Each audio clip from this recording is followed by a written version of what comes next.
In the movie The Matrix. What's the premise of the movie? Everybody is programmed. That's a fact of life. Your life was programmed. In the first 7 years, your brain operating in theta downloaded what you observed. Your brain was like a video recorder. It turns out 60% or more of the programs you downloaded in that first 7 years are disempowering, self-sabotaging, and limiting beliefs. But in the movie, you could take a red pill and get out of the program. Now comes the biggest question of all: how to change those programs if you don't like the ones you're living. There's no gene that causes cancer. How much of disease is actually connected to genes? Less than 1%. We have to change the way we are living on the planet at this very moment. That civilization as we know it today is going to collapse. All right, welcome to the show, Bruce. I'm so excited to have you on today. I am just as excited as you are, even more so, because your audience to me is a very important audience. These people out there, all of you wonderful people, are cultural creatives seeking some answers that are not in the box, that are necessary at this time of craziness. And I just want to emphasize that this time of craziness is not actually crazy, it's anticipated, expected. Why? We're in an evolutionary upheaval. And this upheaval means we're changing civilization, or hoping to change civilization. Right? And there's a simple reason. I love it because the math is this simple, that if we want to keep civilization operating just the way it is at this minute, just say, okay, just everybody continue. It takes 1.6 planet Earths to provide the resources for today's civilization. Well, there's a serious problem right there with the math. Right. 1.6 planets, we only have one. Where are we getting the extra resources for that extra 0.6 planet? And the answer is we're destroying the environment in the process of, pillaging nature at this point. NASA scientists have told us in a factual understanding that civilization as we know it today is going to collapse. And it didn't say collapse, it said irreversible collapse. If you understand the meaning, it says we can't go back to the way we're doing today because the way we're living today is causing a problem that we're facing right now. So there's an evolution, and the evolution says we have to change the way we are living on the planet at this very moment, and understanding who we are. And that maybe finally getting back to the reality that people have lost sight of. We are nature. We Right. came from nature. We can only exist because nature exists, because that Right. was the environment we evolved in. As we're destroying nature, it's threatening the human population. But Yeah. let me, a very important point. Civilizations have been here before and have collapsed. It Yeah. doesn't mean that all the people go, but the way we live on the planet will change profoundly in order for us to survive. And the followers on this dear station with our dear Jennifer up here is that we are going to change, and we now have to look at what are the necessary things we need to do to move into the future and thrive into that future. Well, and I think, the funny thing is science is supposed to be the study of nature, and it seems to have evolved into man's quest to dominate nature. And it seems like the more we go on that path, the further we get from nature and the worse things get. But yes, obviously, because just always ask simple question. Well, how's that working out? How are we Right? doing here? I say, well, the web of life is collapsing because of human behavior. Yeah. And it says, we are the source of the problem. First of all, let's understand nature is a garden. And what I mean by a garden is that in a garden, all the species live in harmony. That's what a garden is about. Yeah. So the idea of a garden is cooperation. Hmm. And yet we've designed a world where the primary motivation is competition. And I go, well, that's where the problem comes from. Competing, no, we're supposed to be living in harmony with. Yeah. And we're failing to do that. And this is affecting us in so many different ways, from agriculture to medicine and everything. It says, wait, maybe our behavior has to be reconsidered. And in fact, this is so necessary in science because there's a renaissance. I go, what do you mean? I said, a change in the fundamental nature of what science and especially medicine is all about. I go, what do you mean? I go, well, basically, our belief systems have been way off out of balance, and we have to come back in. So Yeah. the garden is cooperation. We're living in competition. Well, the first thing is we have to change that understanding. And we're in the process right now of doing that. And you look around, you go, well, look at all the chaos. I go, well, here's a simple fact. So I don't want people to be afraid. What do you mean afraid? I say, well, civilization is collapsing. A lot of people are like, oh my God, the sky is falling. And I go, no, you don't understand what's going on here. What's going on right now is we have to change the nature of civilization. Right. And we cannot fix the existing way we live. Why? Because that's the cause of the problem. No matter how many band aids you want to put on the world to try to fix it, it doesn't work. And therefore, we have to actually move into a change. So I said, well, what does that mean? I said, well, the current civilization, by evolutionary understanding, has to collapse and build a new version of civilization. Buckminster Fuller was a futurist who told us very simply, he said, don't go into the system and fight the system. Step outside the system, Yeah. build a new New system, system. and then the people will come to the new system. Well, that's actually happening, especially Yeah. in regard to medicine. Think Yep. about it. How long ago was it we started to move from conventional allopathic into complementary or integrated medicine? I say, Hmm. that's a profound difference. I say, why? Because the old story is genes control your life. You're a physical machine. And if it's not working right, we need to do some physical adjustment, give you some drugs and things like that.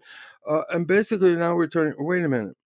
That was based on an old idea of physics called Newtonian physics. I go, we all heard that. I go, Yeah. what's profound?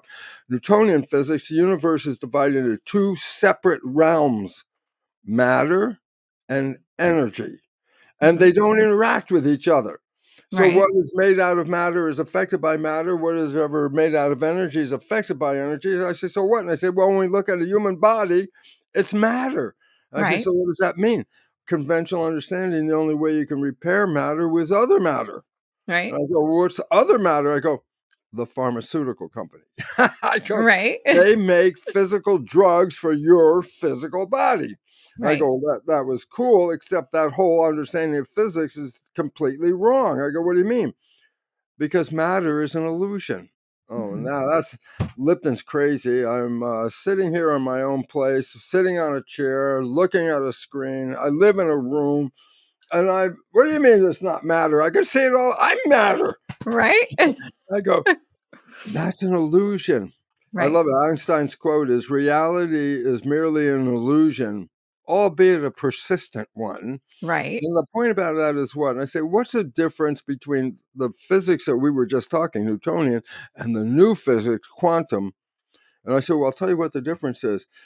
When we look at matter, we talk about atoms. And then when we say atoms, oh, they're made out of smaller particles, which are protons, neutrons, electrons, and all that stuff. And we just found Yeah. matter to be smaller and smaller. But when the reality came in that, well, what's at the bottom of all of it? What's the bottom? You take that atom fully apart. You take that electron or proton apart and you find quarks. I go, oh, yes, well, they're smaller particles. I go, yeah, but what do you take those apart? Right. There's nothing physical inside an atom. An atom Mhm. is an energy vortex, like a tornado of energy. Right. And the idea, I say, so what about it? I say, well, energy is invisible, folks. Number one, and that everything is energy, number two. So that means everything interacts with everything. I go, yes, it does. And what we left out of the story is the most important part of the new physics. I say, what is it? The new physics talks about energy. Everything is energy. We're in energy fields. And I go, so what are energy fields? And I say, well, these are broadcast energies. Everything is energy. I go, so what? Well, Yeah. then everything is connected to each other.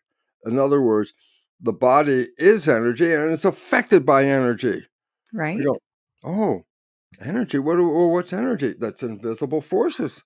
Okay, let's clear up a point because obviously I look at your beautiful face. I look at my, oh, mine's not as beautiful and some hair could be good. But I think you're doing all right. the difference is simply this: I see you, you see me, I see a physical world behind me and all this stuff like that. And then I say, well, if energy is invisible, then how could I see you? And Yeah. that's really a good question starting. Yeah. And the answer is, and I say it, and I love it because when I say it to the audience, they all giggle. And I say, no, this is a fact. I say, you can see me because the lights are on.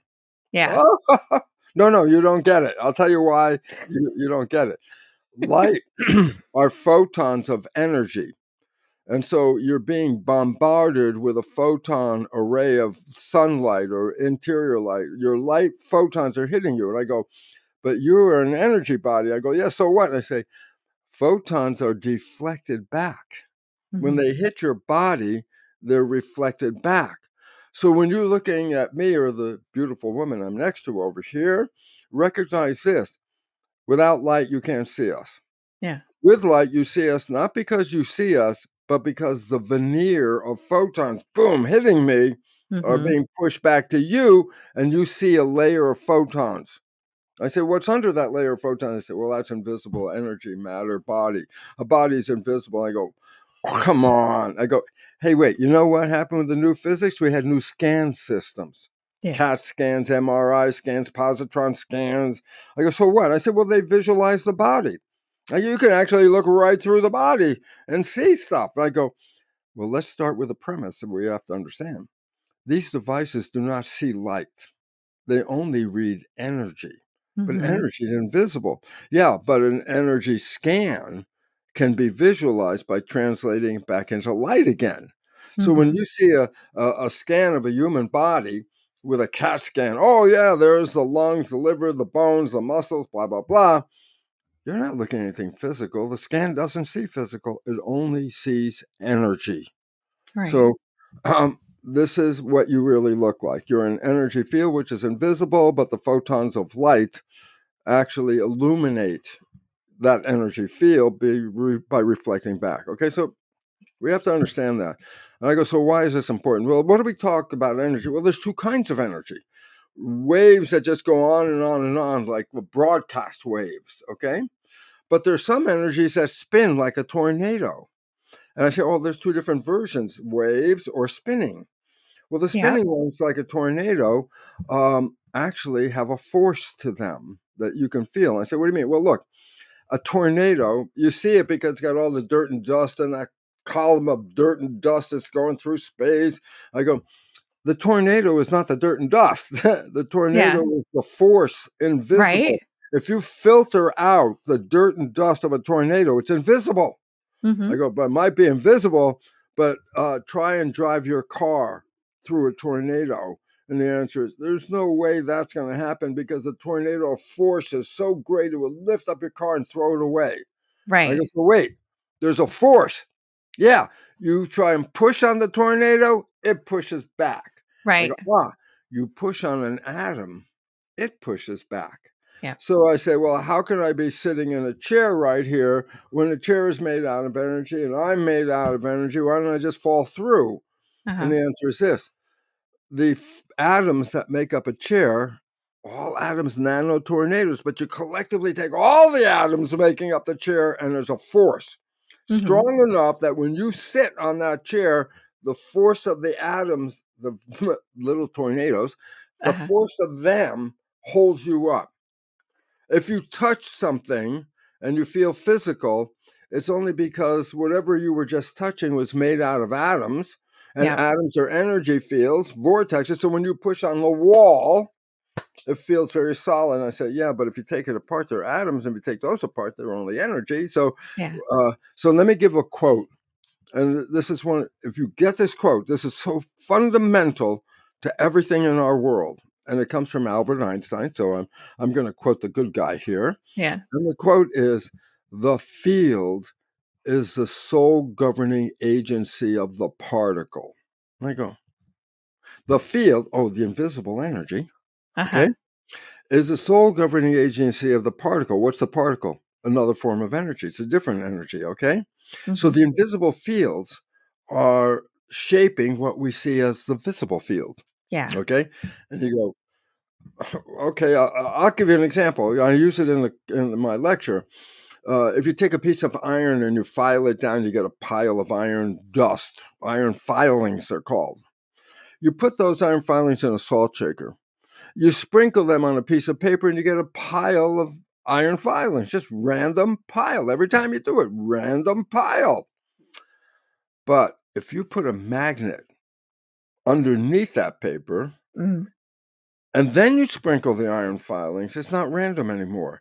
They Right. form that beautiful array called the magnetic field. I say, so what's the difference with or without the magnet? I say, well, there's no field Yep. when that's random, but when I have a field, I've organized the matter. I go, oh, isn't that the Yeah. quote? I go, yeah, the field is the sole governing agency of matter. Well, we're Yeah. matter, but we're governed by our fields. I Right. said, what fields are there? I said, well, there's all kinds of fields. But maybe perhaps the one we should talk about, the most important one, is your mind is a broadcast of fields. I go, what do you mean? Right. Well, yeah, put wires on a person's head. EEG, electroencephalograph. I could read your brain action. Well, brain action is electromagnetic fields. That's what the brain does. Neurons fire. No, they fire. They're generating electric fields. That's what firing is all about. So I could read your brain activity by putting wires up here, by conducting the electric fields to the skin. And I could read your brain activity. Everybody goes, yeah, inside my head, all of this energy is going on. Then I go, aha. In addition to electromagnetic the EEG, with Hmm. wires on your head, I could read your brain function with another probe. And I go, what do you mean? I said, the probe is out here. I said, Hmm. what is it reading? It's called magnetoencephalograph, not electroencephalograph. It reads the Right. magnetic fields. I go, so why is that important? Because it reads brain activity. I go, yeah, but why is that important? The probe is out here. Right. So logically, let's conclude something. Your thoughts are not contained in your head. Your Right. brain is a tuning fork and it Right. sends out vibrations, but vibrations interact with vibrations. And I go, so what does that mean? Your brain is generating a field, and the field is the sole governing agency of matter. Your brain is governing the material expression of your body. Right. You change the Right. electromagnetic fields, you change the consciousness, and you change the body. Well, this is physics. I go, well, let me emphasize it before I make a jump. And the emphasis is this: the most valid, truthful of all the sciences that we know on Earth today is quantum physics. Yeah. Most predictive of all the sciences. I go, so why is that important? You ready? Principle number one, from 1927 to Uh-huh. today, the mind is the creator of our life experiences. Exactly. And all of a sudden it says, well, if your life experiences aren't that happy, where do you want to go look for where the problem is? And the answer is, oh, quantum physics? The problem started here. Right. Newtonian physics, oh, the problem started out there. Right. So people Exactly. walking around saying, oh, my life is interfered with by these and this and these people and that, and they're all interfering with me. And I go, you are a creator. You allowed them to interfere with you with your creation. Right. So Right. let's summarize this for my audience here for a simple thing, because most people have seen the movie The Matrix. Yep. I go, oh, if you go to the video store when they used to have them, you say, "Where's the Matrix?" I say, "Oh, it's in science fiction." And I go, "Okay, today's video store, if we had them, I say, where's the Matrix? It's in documentaries." What do you Right. mean documentary? I go, Exactly. why? Because what's the premise of the movie? The Hmm. premise of the movie is everybody is programmed. I Yeah. go, well, that's science, folks. Right. Why? Your life was programmed in the first 7 years of your life because your brain was acting in a state of hypnosis in childhood time. I Yep. say, why? Because how is an infant to learn the rules of living in a family and the rules of living in a community? I say, well, what do you mean? I say, well, there's thousands of rules you have to live by. You can't make up your own rules for life. Right. So I said, "Well, how do you learn the rules?" And I said, "Well, if you're an infant, you can't go to school, can't read the book. How do you know?" Right. Nature created the first 7 years of your life where your brain is not at the level of consciousness. Your brain has a lower vibration, putting those wires on your head, EEG. The lower vibration is called theta. It's Mhm. just below consciousness. And I said, "Well, what is theta?" Well, I say it's characterized by imagination. I go, "That's why kids under 7 readily mix the imaginary world and the real world and make it one." I say, "What do you mean?" I say, "Well, I'm sure Jennifer, maybe when she was young, had tea." I said, "What do you mean?" "Oh, well, we poured the tea, nothing, into the Mhm. cup, Yep. nothing. We drank nothing. Yep. It was the best tea we ever had." Exactly. Okay. Or if you one of those that were riding on a broom and saying, "This is a horse," and I Yep. say, "In your mind, theta, it is a horse. It's imagination becoming real." Now your mom says, "Give me the broom," and you look at her like, "What are you talking about?" Why? Because in that moment, it is not a broom. In theta imagination, it has become a horse. Okay? Yeah. So, first 7 years, theta. "Oh, I didn't tell you this." "Oh, theta is hypnosis." Yep. And I go, "So why is that important?" I said, "Well, how do you think you learn to be a member of a family and how you learn to live in this world out here?" And I said, "In the first 7 years, your brain operating in theta downloaded what you observed. Your brain was like a video recorder. It looks at your mom, your dad, records the video of their behavior into your hard drive, subconscious, Yep. and it becomes a program. And this is a program of behavior that you learn by observing from other people. So, where'd you get your behavior from? Not from you. You got it from your parents, family, and community in the first 7 years of downloading. And this controls your life. I go, why? This is my conscious mind. That's the creative one. That's me. That's spirit. That makes me individual. Subconscious database, hard drive, programs. Why can't I run my life, my conscious mind? I say, well, you can, but you don't. Right. Why don't I?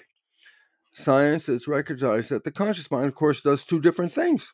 It could look out your eyes. Pretend you're a vehicle and your body is driving down the street. Your eyes are looking out the windshield, and your conscious mind got the hands on the wheel. And what is the conscious mind going?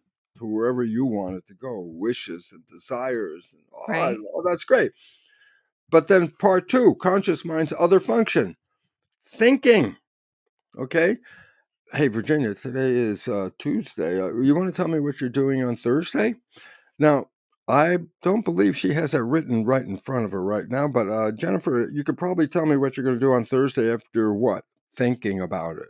Right. So, well, thinking, I said, where's that? I said, where'd you get the answer of what you're doing on Thursday? Oh, I thought. I said, where's the thought? Inside. Right. I said, wait a minute.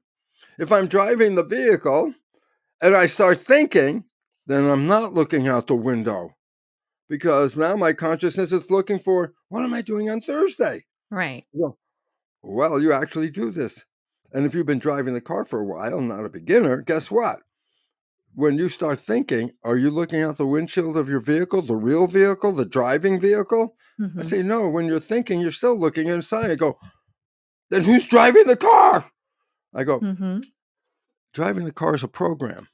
You learned how to drive a car. So if I want to drive a car, I don't have to do it manually. I can push program subconscious. Right. Subconscious drives the car. Yeah. Okay. Now I goes, well, why is this so relevant? And the answer is that scientists have recognized that virtually everybody thinks about 95% of the day. I go, so what? Well, if you're thinking, you're not looking out the window for your life. I Right. said, well, that doesn't mean you're just standing there like dumbfounded. You're still Right. doing walking, talking, driving, whatever. I go, why? Because the subconscious programs you learn how to do the repetitive things that you know how to do. Yeah. So when you are thinking, your life is not controlled by your creative conscious mind, which is inside looking. Your life is controlled by the programs. Like, yeah, but I said, but where'd you get the programs from? Other people. Then all of a sudden I say, Right. oh my God. When I am thinking, my subconscious programs are playing. And the point about it is this: when we are thinking, we're not observing our own behavior. Right. So I say, why is that important? Because it turns out 60% or more of the programs you downloaded in that first 7 years are disempowering, self-sabotaging, and limiting beliefs. Yeah. And then all of a sudden I say, well, then is your life run by your conscious creative mind? I say, no, it's run by the program. Right. Right. Personal story. True. Okay. My father and mother had a very dysfunctional relationship, but I'm a kid Yeah. and I'm downloading my father's behavior. What do you think I downloaded? Bad Right. behavior. I say, what was the consequence? I said, I couldn't get a Right. relationship off the ground for 40 plus years. I go, why not? Because once I got into a relationship and my father's programming, because I was thinking, and my father's behavior came out, my partner didn't see my thinking. My partner saw my program. Right. And that program being dysfunctional is like, okay, Bruce, see you around. Why? Because I didn't see that the behavior I was playing was not creating a relationship, it was destroying relationships. Okay. So then I say, so what was the point? 95% of my life was coming from program. I didn't see it. All I knew is I couldn't get a relationship. It turns out that was programming. Yeah. Okay. Yeah. And I go, so why is this relevant? I say, so guess what? Hey, the movie The Matrix said, you're all programmed. I go, yeah, well, that's a fact of life. And then, Right. and I love this part. You're ready for this part. This is cool. But in the movie, you could take a red pill and get out of the program. Exactly. I go, guess what? Almost everybody out here right now, every one of you out here has taken that red pill at one time and got out of the program with a most amazing experience. Exactly. I said, when was that? Science has recognized when you fall in love, you stop thinking Yes. and you stay present. Yep. I mean, it makes logic. If you've been looking for somebody your whole life and they show up, why would you be thinking back here and not being here? Right. So when you fall in love, you stop thinking. I go, yeah, but what does that mean? You ready? Here it goes. Well, then you're not engaging the program. I go, Yeah. yeah, that's true. I said, then what's controlling your life? I say, the conscious mind. It's not thinking. I said, isn't that the mind with creativity, wishes, and desires? I go, yes. And so what do you think happened? You fell in love and you created the honeymoon. Yep.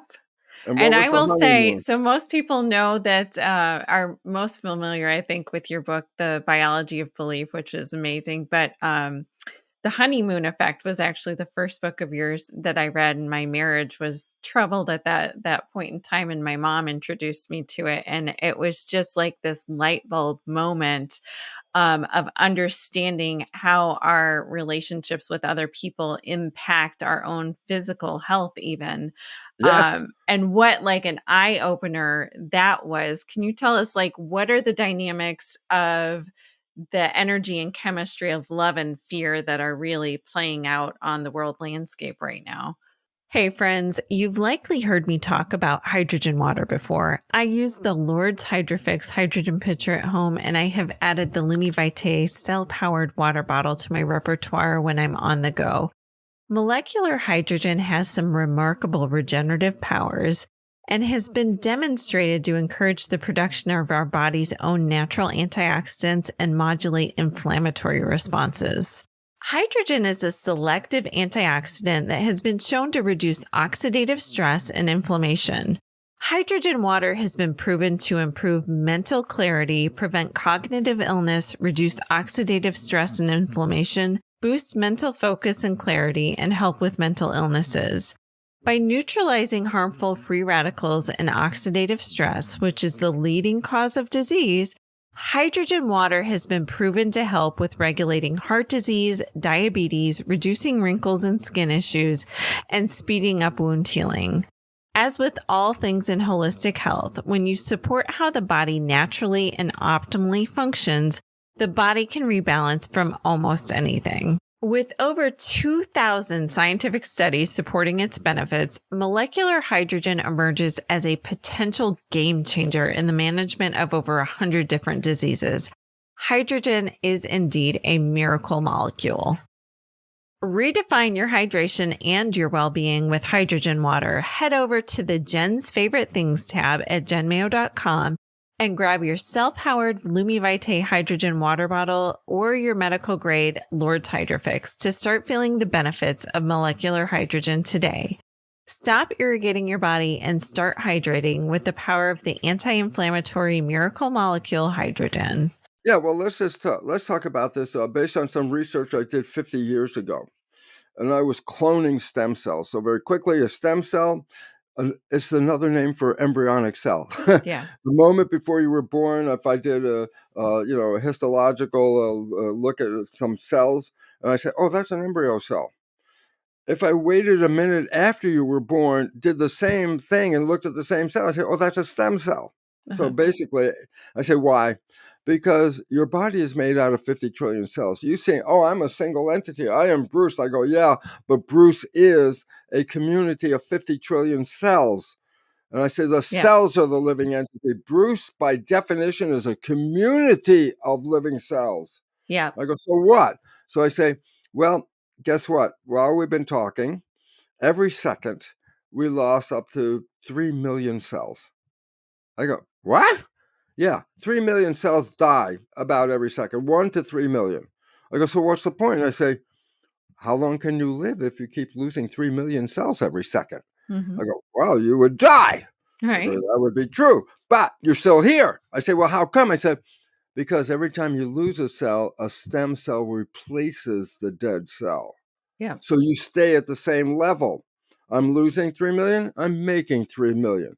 Where? Stem cells. So what are stem cells? Embryonic cells. So what?" So here's what I did. So this changes the world for me and then led to a whole new understanding of biology and health. I say, what was it? I put one stem cell in a petri dish. That's called cloning. I say, Mm-hmm. why?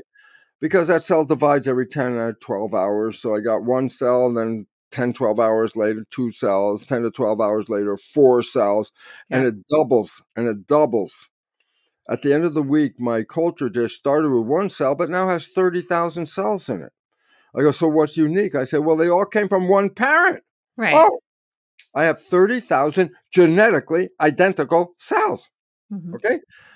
We grow cells in something called culture medium. And I'm going to Yeah. come back to this because this is the ultimate secret of life, but I'll give it to you simply. First, I say I grow cells in culture medium in the lab. Culture medium is what? Laboratory version of blood. That's what cells live in, the blood. I say, okay. So I say, I make the culture medium recipe, but I can change a couple of the ingredients, which I did. So I take the dish, 30,000 genetically identical cells, split them into three dishes. Okay. I said, "What's the difference?" "Well, all dishes genetically the same, but I make a slight chemical difference in the culture medium, the fluid in which the cells live." So I have three different culture medium, A, B, C. So I say in dish one, environment A, the cells form muscle. In dish two, slightly different environment, B, the cells form bone. And in dish three, slightly different environment, and the cells form fat cells.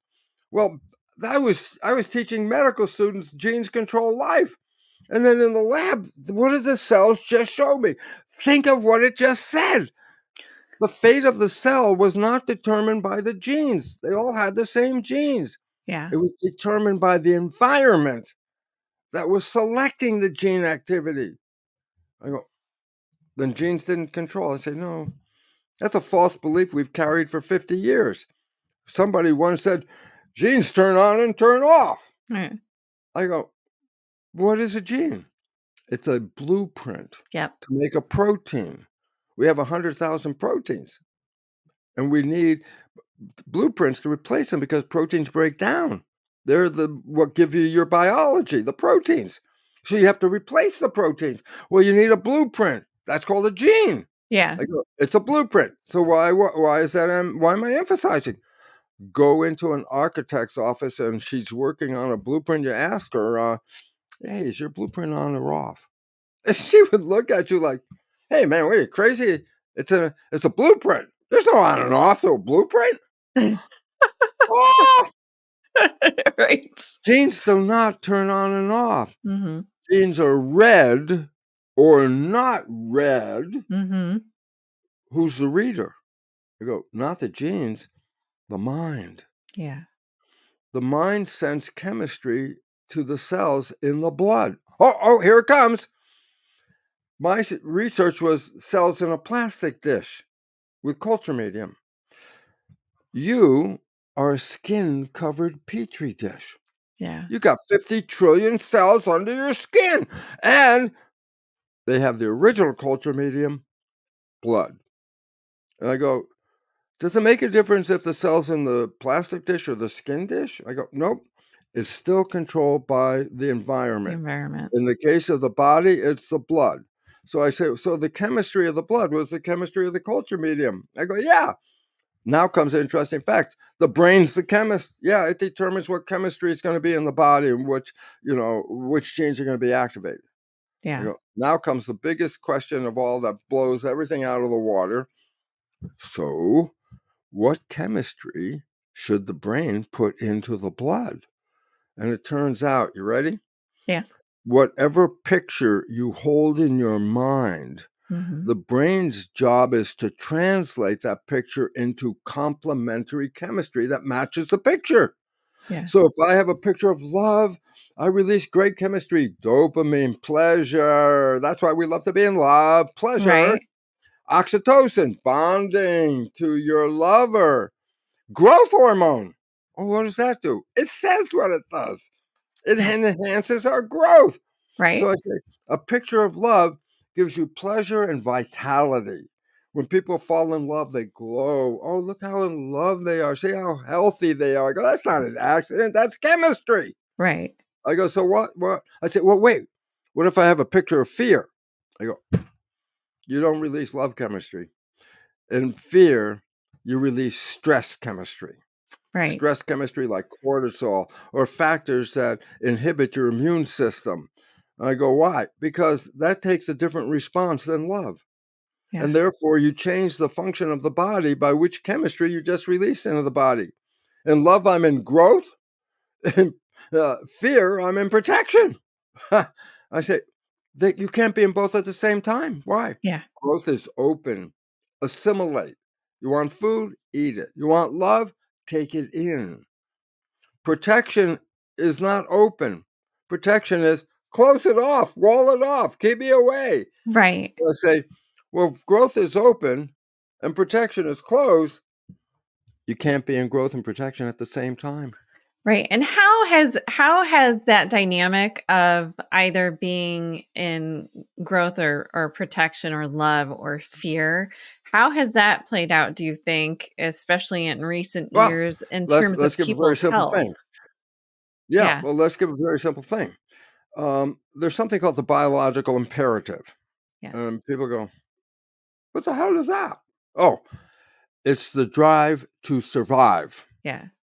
Biologists know it exists, but they have never been able to pinpoint where is it. This drive. Well, here's the problem. Bacteria have this drive. I go, what do you mean? You try to kill a bacterium, it's not going to go, oh, okay, kill me.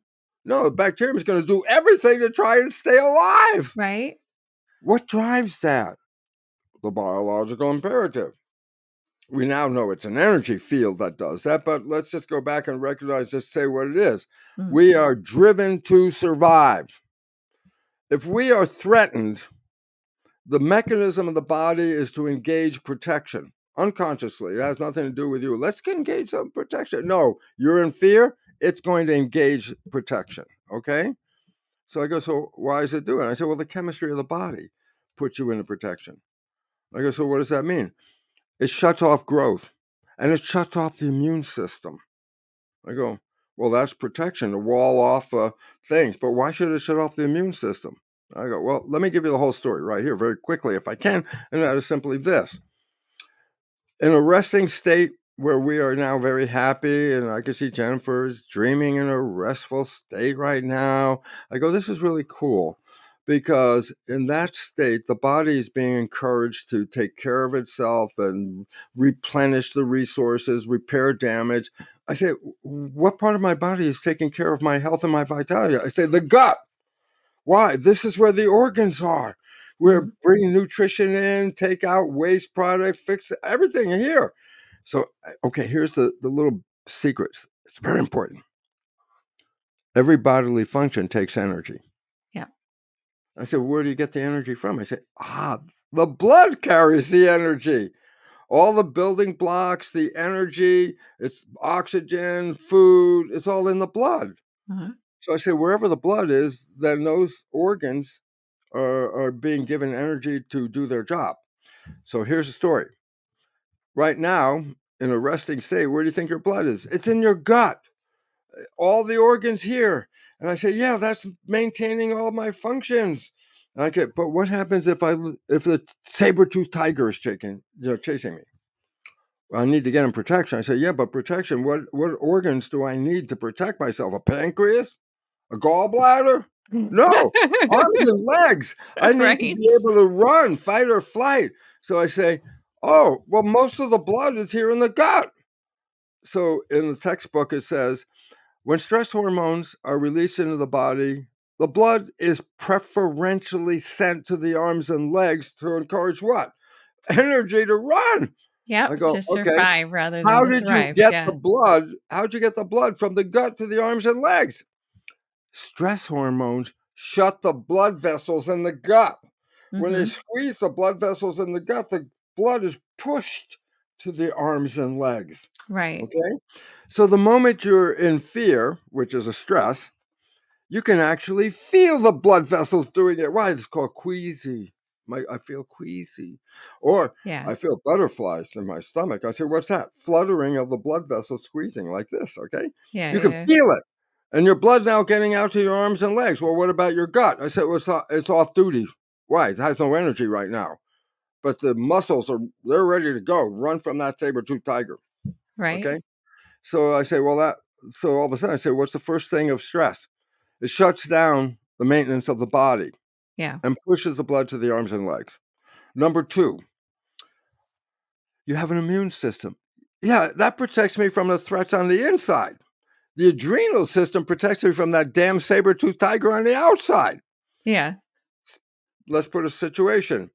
You have a bacterial infection. Ooh, you could be having a case of diarrhea coming, and you're being chased by a saber-toothed tiger. Right. How do you want to split the energy? How much should I fight those bacteria? And how much should I put the blood in the arms and legs to run away from the tiger? No brainer, folks. The hell with the bacteria. If the tiger catches you, the bacteria is not your problem anymore. So what's the Right. point? And Stress and I think hormones. we're seeing, like, Yeah, so much gut dysfunction and its relationship to these chronic disease states that right? Like, this should be, that's like, very 100% of obvious it. to all doctors and everybody in the medical Yeah. field, but it seems like, that's getting lost in translation. And the stress hormones shut off the immune system to Right. conserve the energy. Because look, when you were sick, sometimes you're so sick you don't have the energy to get out of bed. Ha Right. ha! That means when the immune system is really working, it uses so much energy that you may not get out of bed. Yeah. I'm going, so if I'm being chased by a saber-toothed tiger, I don't need to energize my gut. Right. I need to run. So Right. the immune system is shut down by stress hormones. Mhm. And I want to show you how important it is when doctors want to transplant a organ from person A and put it into person B. They don't want the recipient's immune system to reject the organ when they put it in there. Right. They give the recipient stress hormones before the operation because Oh. that inhibits the immune system so that the graft is not going to be immediately rejected. Yeah. So they use stress hormones to shut off the immune system. Yeah. That's okay. So I say, two things have just happened. One, I shut down the growth and maintenance of the body in fear. Number two, I shut off the immune system in fear. And fear causes you to make response real fast. Yeah. Well, conscious thinking, the one that thinks, is slow compared to reaction. I say Right. conscious thinking is from the conscious mind. Reaction is from the programmed subconscious mind. So guess what? When I'm in a state of fear, I need to make reaction responses, not thinking. Yeah. I need to go. No thinking. Okay. So the stress hormones, remember I said they shut the blood vessels in the gut? Yep. They squeeze the blood vessels in the forebrain shut. Why? I don't need the blood to energize thinking. I need the blood to go back to the hindbrain to Right. energize reaction. Right. I said, so guess what? We also become less intelligent when we're in fear. Right. So I say, so what's the result? Three things. Number one, you shut down growth and maintenance of the body. Number two, you shut off the immune system. Number three, you shut off conscious creativity. These are results of stress hormones. Okay. Yeah. And now guess what? In the field, we always, put disease. Oh, there's something wrong with the mechanism. Oh, your organs aren't working right. Your genes are not working right. And I say, well, how much of disease is actually connected to genes? Yeah. Ready? Less than 1%. Right? Less than 1% of all illness on this planet has anything to do with defective genes. I say, And then and what what is, what role do you think, I mean, the Human Genome Project was, you know, a fascinating discovery and revelation in science, but at the same time, what role did that play in creating this like victim consciousness around people's health? well, the first thing of victim consciousness is if you inherited the gene, you've also inherited the problem. Yeah. Okay. And therefore, when we look at things that run in families, cancer, diabetes, heart conditions, they're running in the family. What's passed when we run in the family to the offspring? The genes are passed. Oh, well, then cancer must be genes, and heart disease must be genes, and diabetes must be genes. No, folks. It turns out it's programming that is passed from generation to generation, that first 7 years, because this sets your biology and your behavior. If Yeah. you have a misprogram, then you have misfunction in your life. That's a consequence of that. Okay. Yeah. So I said, you know what? Let's start with this premise that people just like don't know. I'll tell you right now. There's no gene that causes cancer. Yeah. What do you mean? I've got the oncogenes, breast cancer gene. Oh my God. I go, they don't cause cancer. They're correlated with cancer. I Right. go, what do you mean? I said, the cause wasn't the gene. The Yeah. cause was the behavior that was dysfunctional that then activated the gene. I go, what do you mean? So let's give a simple, you get this understanding, it changes everything. You ready? Yeah. They were looking at what is the fate of a child, a baby, an infant, adopted into a family where there's cancer running in the family. The adopted child is going to get the same family cancer. I go, yeah, Yeah. but the adopted child has totally different genetics. I Right. go, aha! What was the point? The The cancer culture didn't come medium from was the same. the culture medium was exactly it. What is passed to the child, what is downloaded to the child, that behavior is what controls the genes. It's called epigenetics. Yep. It's the revolution. Genetics, you're a victim. Why? You didn't pick the genes as far as you know. You can't change them if you don't like them. And then they turn on and off by themselves. You're under the control of genes. You're a victim. Yeah. Epigenetics, epi above. Skin, epidermis. What does it mean? Just below the skin, layer called dermis. What is skin? Just above the dermis, epidermis. Epi means above. Epigenetics means control above the genes. I go, what is it? The brain, consciousness. I go, how does it do it? I said, we just described it, but I'll remind you. The brain takes your thoughts, turns them into complementary chemistry Hmm. in the blood, which then goes to 20, 50 trillion cells, okay, and regulates their genetics. It's called epigenetics, control above the gene. It's a revolution. Genetics, victim. Epigenetics, master. Why? You're the one that controls the chemistry of the growth medium. Yeah. Did you know every single cell in your body needs minerals and most people are mineral deficient? Industrial agriculture has created an epidemic of mineral depleted soil, and eating even organically grown fruits and vegetables provides far less minerals and nutrient density than the same foods grown a century ago. I take Beam Minerals every day, and this is one supplement I keep on auto ship so I don't run out. Beam contains fulvic and humic acid complexes, which support mineralization, hydration, cellular health, and especially detoxification. Fulvic complexes carry nutrients into your cells and toxins out of your cells. Humic complexes gather and then rid your body of toxins, biowaste, free radicals, and heavy metals. This is the supplement that helps all of your other supplements and nutrition do their jobs. Check out the Jen's Favorite Things tab at jenmayo.com and use Gen20 for 20% off your purchase of Beam Minerals or save even more on auto ship. And all of a sudden it says, well, then stop being a victim and start understanding you are the one that controls your health. Yeah. I go, through what? Through your consciousness. I go, where's the problem? 90% or more, which it is, of disease at this moment in the world's healthcare crisis, 90% is all stress, Yeah. all stress related. Stress is generated by your consciousness. So all of a sudden I go, well, then I'm creating it. I go, well, look, when was the whole idea of stress evolving? Oh, 100,000, 200,000 years ago. And I go, well, what were we afraid of? The saber-toothed tiger. What else? Are you afraid of the monkey? No. Are you afraid of the earthworm? No. You afraid of the saber-tooth? Yes. I say, so what? When did you use your stress response? Very limited. There are very few things to be afraid of. But I say, so you're being chased by a saber-toothed tiger. I say, okay, so how long do I stay in stress? Until I escape.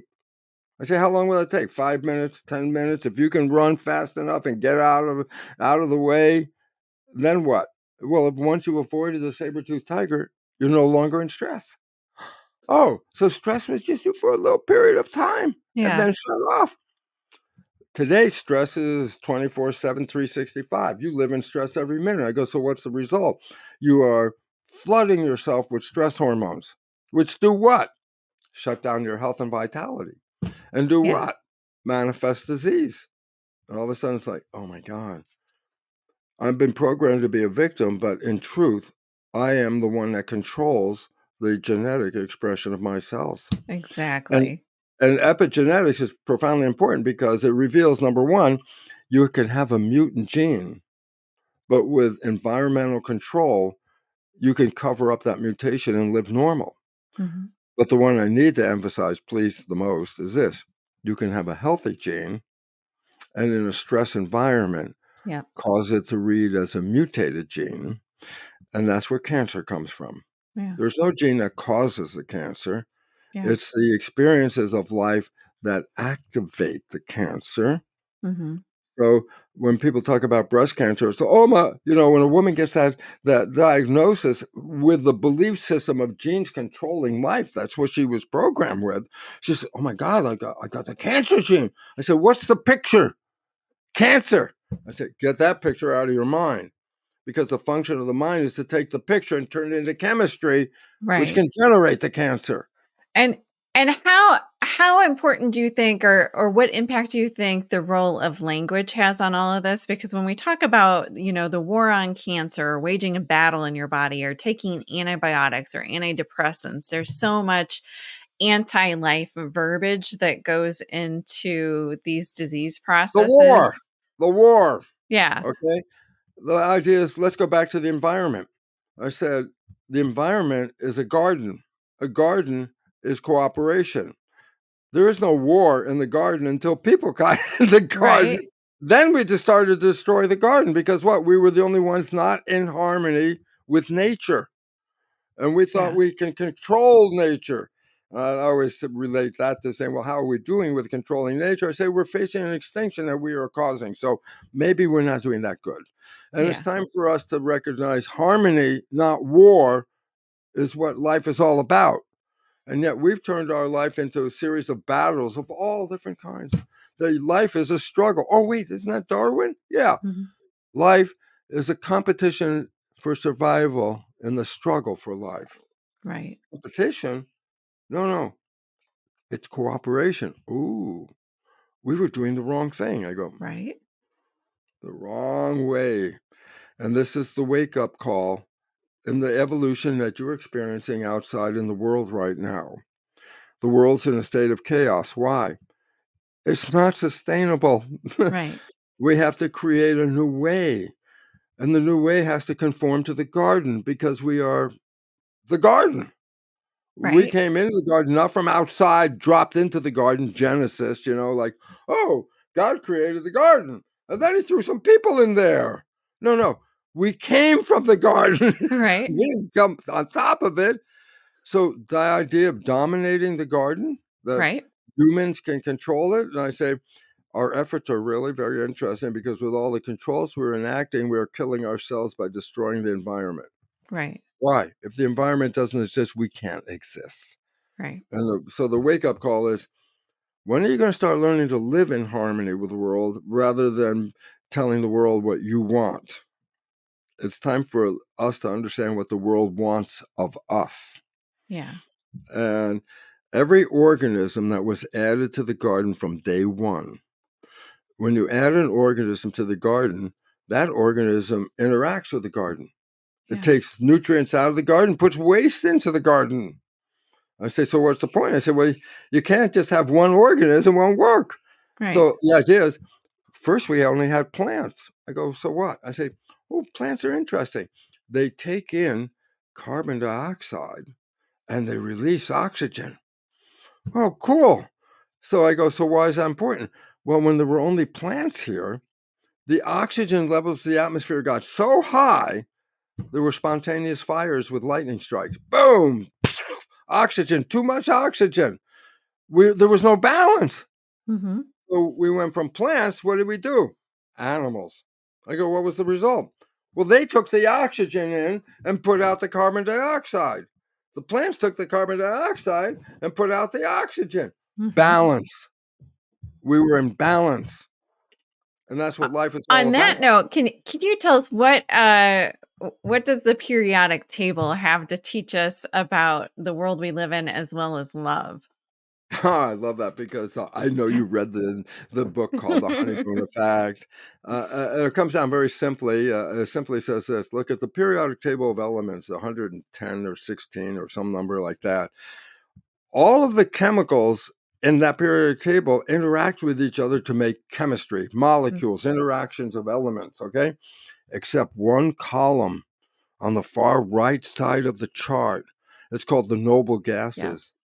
Helium, argon, xenon, krypton, strange names. Mm-hmm. They don't make chemistry. You don't find like argon sulfate Yeah. or helium carbonate. No, Right. a whole series of elements that don't make chemistry. I go, Mm-hmm. why not? Because there's something unique about that atom and this molecular structure, atomic structure. I go, what? Atoms have protons in the nucleus, which are positive, and electrons, which run around the outside, which are negative, and there's a Mm-hmm. number of protons, the number of electrons. But when the electrons are running around the outside, we call that a shell, that it's running like in a shell. But shells have certain numbers. There are shells with 2 electrons filled, then there are 8. You need 8 to fill the shell. I say, well, what if you have 7? I say, 7 electrons doesn't fill the shell. Mm-hmm. So I say, what? Well, it's spinning. All atoms are tornadoes, but now they're not spinning in balance Yeah. because it's short an electron. And so it wobbles as it spins. I say, so what? It's not living in balance. But if it's not living in balance, then it's not energy efficient. So what will a molecule, an atom do? An atom will find another atom with the opposite problem. An atom that has only 1 electron in the outer shell. And I say, well, this one has 7, this one has 1. But if Mm-hmm. the 2 of them come together, they share their electrons, then they have 8 in the outer shell, and they're balanced. Yeah. So chemistry is driven by the idea to balance the spin to make sure the electrons are in the full shell. Well, what about atoms that already have a full shell? Oh, those are called the noble gases. Yeah. Do they wobble when they spin? Nope. They spin in perfect balance. Why? Yeah. They have the exact number of electrons necessary to spin in balance. Do they need to hook up with another atom to balance? I say, no, they spin on their own. They Yeah. balance pretty damn good. Yeah. At first, I thought, wow, poor noble gases, they don't make relationships. I go, but they do under certain circumstances. I say, Okay. what is it? When a noble gas is bombarded with photons, it will activate the energy of that atom to a high vibe. And what's it going to do with the high vibe? It's going to hook up with another noble gas. They don't make chemistry. I say, when they're in high vibe, they come together. We normally talk about chemicals when they come together, like two different chemicals, say dimer, meaning two elements. I say, well, what happens when one gas, one noble gas, hooks up with another noble gas? It's called not a dimer. It is a dimer, but Yeah. it's called an excitomer. Oh, I said, what does that mean? Because when they come together in that combination, they give off laser light. They give off light. They enlightened lasers. The light from a laser comes from noble gas excitomers. And so I say, Oh. what about our relationships with people? I say, almost all of us come with missing electrons. Most of us are not spinning in perfect balance. We have disharmony in our lives. I say, disharmony, you're not in balance.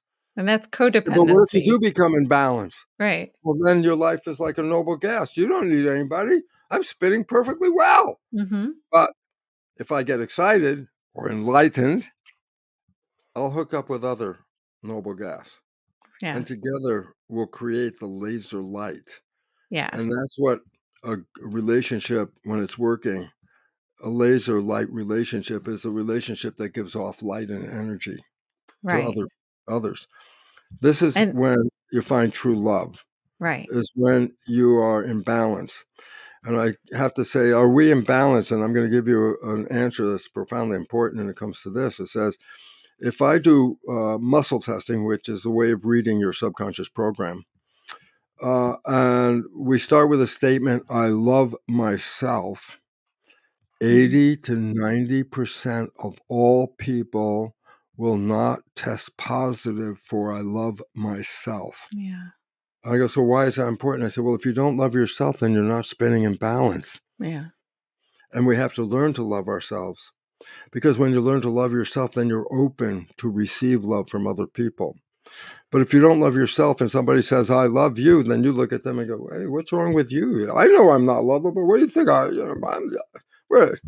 not lovable. I don't care what you say. And then you'll chase them away, and then there won't be somebody there. And then you'll proudly say, see, I'm not lovable. There's nobody Right. here. The And you self-fulfilling chase away. prophecy. So what does it mean? Well, let's bring harmony to the world. Why? Because that's what evolution is all about. Yeah. Learn to live in balance with nature and stop pillaging Mother Nature. If I use the harshest word, stop raping Mother Nature. Right. Exactly. And we're destroying her. We have to learn to live in harmony. But I say, if you have to learn to live in harmony, then first you have to learn to live in harmony. In the old days, most of you have, my young friend over on the other screen right here, she wasn't around in those old days. This was way long time ago, the hippy dippy days. I go, what was happening in the hippy dippy days? And I say, well, there was a statement that we need to know right now.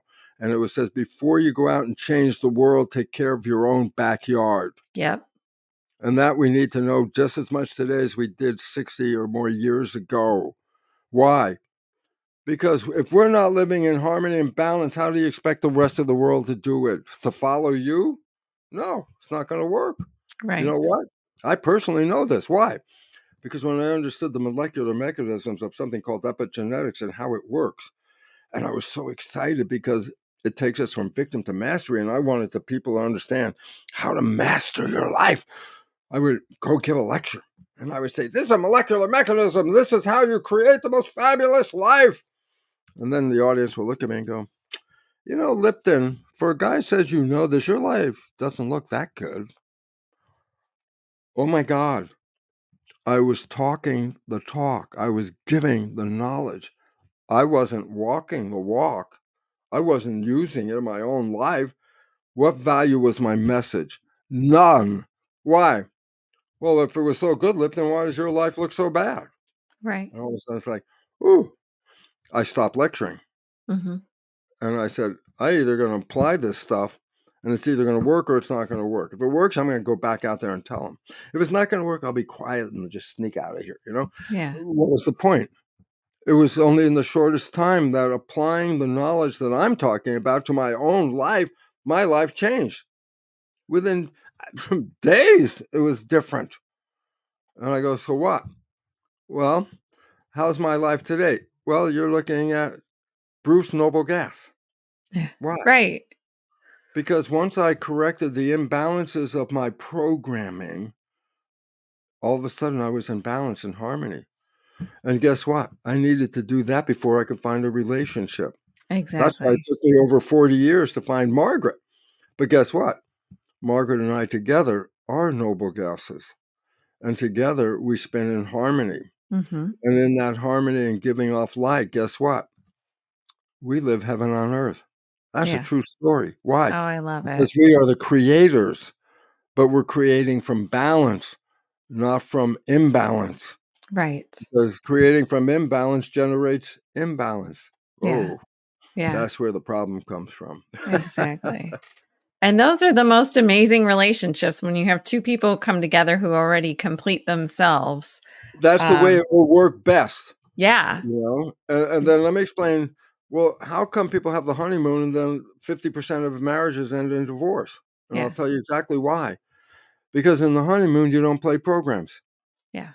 You are creating. But once you start thinking, wow, you have a job, you have responsibilities, things you got to do, you start thinking, then where's the behavior coming from? The conscious creative mind, the heaven on earth wishes and desires? It comes from the subconscious program. I go, yeah, but if you have dysfunction in there, then who's going to see that dysfunction? Not you. You're Right. thinking. Who sees it? Your partner, because when the behavior starts coming out, that's not you. That I love this response for most people who a partner who just sees the programming of their partner for the first time, and they go, who are you? Where did that come from? And the person who has just created the problem says, what are you talking about? I go, what? They didn't see the program. You Right. saw the program. Right. And so when we start relationships, we started with everybody's creative wishes and desires manifesting. Yeah. But over time, it could be a week, it could be a month, it could be a year. Over time, the thinking process will bring up programs that are dysfunctional into the Yeah. relationship. And there's a point where 50% of marriages cannot stand that dysfunction Yeah. and end in divorce. So I say, so why is the divorce rate high? Because people don't know they're playing programs that are self-sabotaging because they're the ones that can't see it. Right. Let me close with Yeah. this picture. Sure. It's the same picture I've talked to my audiences for 40 years now, I guess, since 1980s. I say, you have a friend, you know your friend's behavior very well, and you happen to know your friend's parent. And one day you see your friend has the same behavior as their parent. So you Yeah. got to offer it. It's like, hey, Bill, you're just like your dad. Right. Back away from Bill. I know what Bill's response is, and you know because you've experienced it. I say, what was it? Right. Bill's going to say, how can you compare me and my dad? I'm nothing like my dad. I go, everyone else sees that Bill like his dad. Who's the one that can't see it? Bill. Bill. Why? Well, he only plays the program he got from his dad when he's thinking, so he's the one that can't see it, but everybody else does. Right. And that leads us in a conclusion for the average person to walk away from an incident going, I'm a victim. Those people out there created this problem. That person did this person did that, blah, blah, blah. And walk away without recognizing they were the ones that initiated the problem with their behavior that they didn't see. Right. The Bill. We're all Bill. Every one of us is Bill. Right. We're all playing programs 95% of the day. Are the programs supporting you or not supporting you? When did you get the programs? It started before you were born. Last trimester of pregnancy is when the brain started downloading behavior Right. through age 7. So I said, well, what are your programs? They go, I go, no, you weren't there when the programs were installed. I'll give Right. you an example. Tell me the program 3 months before you were born. Yeah. Come on, I don't know what the hell that. Okay, you were born. You live a whole year from 0 to 1. What programs did you get then? Hmm. No, I don't have it. I don't know. I said, oh, wait, another. You were programmed another whole year from 1 to 2. Hmm. Tell me the program you got when you were 1.5. No, I don't know what the program is. Okay. Around 2 to 3, about 3, you might start to remember some behaviors, some memories Yeah. come back. But you can't tell me the fundamental programs that happen before birth right up through age 3. I said, so why is that a problem? I said, you don't know your program. I go, oh my God. I said, no, you don't know your personal program. But then I'm going to give you the answer. The answer is simply this. You ready? 95% of your life is coming from the program. Right. Your life is a printout of your behavioral programs. So let's summarize it, and it's very simple. The things you like that come into your life, they come in because you have a program to acknowledge those things. Hmm. But, and this is the one, wake up, people. The things that you want and desire, but you struggle to manifest them. I'm working hard. I'm sweating over it. I'm putting a lot of effort in. I'm going to make it happen. Why are you working so hard? The answer is whatever that destination you're seeking and you're struggling to get is not because nature won't give it to you. It's because your program doesn't support that Right. destination. And you're going to try and override the program that's working 95% of the day. And the processor of the subconscious is 1,000,000 times more processing power than the conscious. Hmm. Simple mathematics. Your life is controlled 95% of the day with a processor that's 1,000,000 times greater than the conscious processor. What's the point? Hey, we're creating this. I go, oh, that sounds novel. I go, no, guess what? Quantum physics, day one. The Right. mind is the creator. I go, biology, epigenetics, and quantum physics emphasize the total truth. We are spiritual entities in a physical body manifesting a life experience. We're not just victims of life experience, we are participants in creating life experiences. Yes. Well, if you don't like the life experiences, you can struggle all your life trying to come over those programs, or you can rewrite the program and then not worry about it anymore. Yeah. And the Yeah. resolution is rewriting your subconscious programs, because that's where the freedom comes from. That's where the balance comes into that noble gas that you can be. And when you are that noble gas, you know what? You don't even need a relationship. Right. Why? Noble gases are happy with their lives just the way they are. Yeah. But if another noble gas comes in, there's a great opportunity to share a life of harmony, beauty, and love. And that's what real love is all about. And I feel like at this point in time, we're seeing a lot of the noble gases finding each other, and the way the internet and the world of social media and the desire for people to come together to create that community Well, is that's the bringing. evolution. Community Yeah. is the evolution. We have been living based on the individual. Darwin's is competition, survival of the fittest. I go, who's that? It's, well, I want it to be me. I don't care about you. And all of a sudden, we live in a world where everybody's looking out for their own benefit and Right. not looking at the benefit of other people. And who cares about them? I care about me. That's Yeah. Darwin. I Right. go, well, that's anti-evolution, because evolution is community, garden, come Right. together. So we're in a state of undoing it in a system that's not sustainable, with the idea of building a system that is sustainable. And that's why I am honored to be here with this young woman, for a good reason, because you in the audience are the participants of a future civilization of harmony and love and peace and health. All of that Yeah, comes at one same time. Peace, health, absolutely. love, it's all the same. And Absolutely. so that's why I'm so glad I'm here. I want you to know, very simply, conclusion at this moment, surf the web, watch the news, look out the window. The world's in a state of chaos. Yep. Don't be afraid. You know when you should be afraid? If there is no chaos. I go, Right? what do you mean? Because if there's no chaos, everybody's going to continue doing what they're doing, and then we're going to die out within 20 years or Yeah, some I form. mean, it's actually a good sign that we're moving beyond the fear-based evolution that Darwin defined, into this consciousness expansion, love-based um, uh, evolution that's happening now. Yeah, I just want to add this because I love it. Yeah, This is not a new evolution idea. yeah, This is an evolution idea that preceded Darwin by 50 yeah. years. The first scientific theory of evolution did not come from Darwin. It came from a French guy, Jean-Baptiste de Lamarck. Lamarck. Uh-huh. Who's Lamarck? Well, I don't know who's Lamarck. Well, then damn right, time to find out who Lamarck is. He Yeah. wrote the first theory of evolution as a scientific principle. But what was the difference between him and Darwin? Darwin's emphasis is based on competition, survival of the fittest. Lamarck's theory of evolution had a completely different understanding. It's survival of those that live in harmony Mhm. with a system.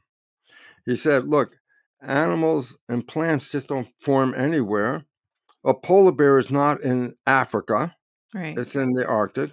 Roses are not in the Arctic. They're in the temperate zone. Mhm. What's the point? Organisms and environment are in a lockstep interaction. Yeah. That's what was recognized in the first theory. So all of a sudden I say, oh, so living in harmony with the environment is what engages survival. I go, 100%. Yeah. And we have to adjust. But we are living in a world that we say, well, we don't like the environment. We'll make what we want. I go, you can't do Right. that. Right. If you understand the future of our evolution, it's in Lamarck evolution. Yeah. It's called living in harmony with the environment. Mhm. And epigenetics is what? How the environment Yep. is perceived, and adjust your genetics so you can live in that harmony. That's what Yes. epigenetics is all about. I love it. I love it. Ugh. This has been an amazing conversation. I'm so grateful that we were able to connect and make this happen. Me Um, too. yeah, where if people want to find out, I mean, most people know who you are and you're not hard to find, but if they want to connect with you online, where can they I find wish you? they would, because online I offer everything. Online there are audio, video, written, all this information downloadable, okay? And how to change those programs if you don't like the ones you're living. Yes. That's available free online, brucelipton.com. Wonderful. Wonderful.